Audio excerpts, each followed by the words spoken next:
Yo, what's up guys, it's ApTreX here. In today's video, we'll be taking a look at the brand new version of Sudachi Emulator, which is the version 1.1.1 update, and it has gotten a lot of changes including a brand new logo, Q launcher support and much more. But before getting started, let me show you guys what all is new in this brand new update. So basically added beginning echoes of wisdom, audio fix, change remaining main on-screen button colors, fix an issue where some games would not boot from Q launch, remote telemetry, and this is the latest version that we'll be using for today's video. The Windows version has also got brand new updates and a good amount of changelog which you can check out right now. Now guys, I did not cover the version 1.0.10 previously on my channel, so here are the changelog for it. Android added support for Q launch along with brand new logo, improved accuracy of server IPC interface. So all these changelogs combined, I think Sudachi Emulator is going to be amazing now. It has changed the logo completely from the previous logo which was of the other emulator. So let's tap on get started. Afterwards, just complete the setup procedure. Once the setup is completed, you will be able to see all my games have been loaded inside this Sudachi Emulator.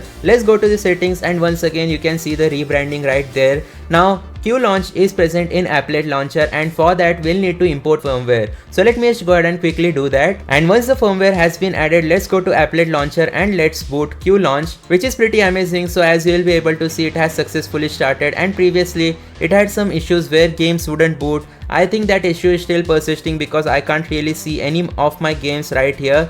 It is just showing me on blank screen, but whereas in the other folks like Suyu, this used to actually work. So nonetheless, we'll just go ahead and close the Q launch by going into exit emulation, and let's start off by checking out if there are any brand new settings added in this emulator.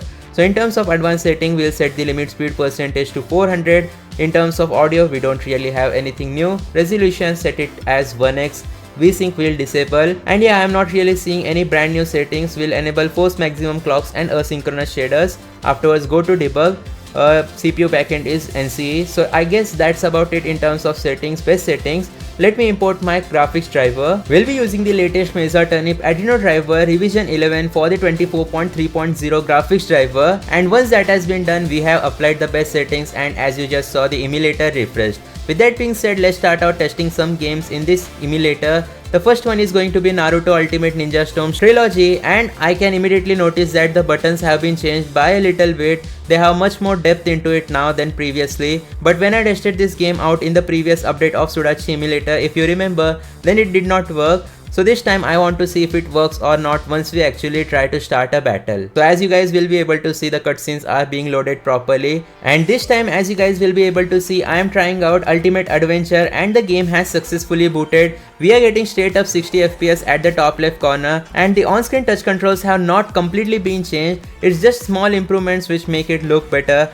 You'll immediately notice it when you are playing it for yourself, but right here you guys will be able to see everything is being rendered properly and we are getting straight up 60 FPS stable. Nonetheless, let's just go ahead and close this game and try out another game, but yeah, it looks pretty cool. 1x graphics resolution, 60 FPS emulation. So let me tap on exit emulation, and the next game that we'll be trying out is going to be EA Sports FC25. I'm pretty sure it will not work, so yep, it doesn't work. Now all the other games which I have right here will work 100% with almost 60 FPS and no issues whatsoever.